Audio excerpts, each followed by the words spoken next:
Hello दोस्तों, आज की हमारी कहानी है सही समय और सही निर्णय।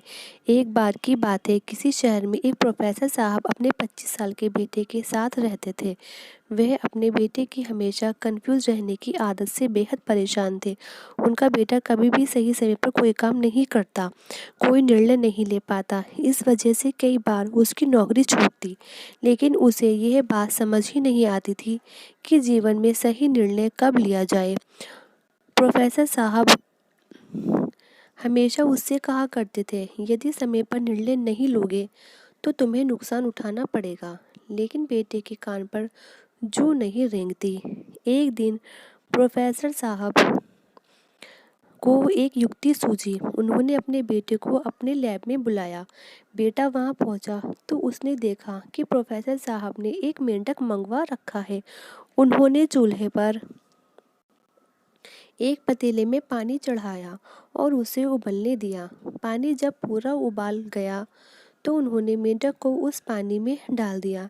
मेंढक को जैसे ही उस पानी में गर्म पानी में लगा तो उसने तुरंत छलांग लगाई और खौलते पानी से बाहर आ गया। बेटे को कुछ समझ नहीं आया कि यह क्या हो रहा है। प्रोफेसर साहब ने बेटे को बैठने और वहाँ जो भी कुछ हो रहा है देखते रहने का इशारा किया। अब उन्होंने एक दूसरे पतीले में पानी लिया, उसमें एक मेंढक को डाल दिया और पानी को गर्म करने लगे।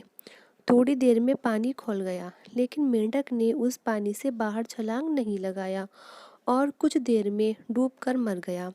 बेटे को ये सब देखकर आश्चर्य हुआ।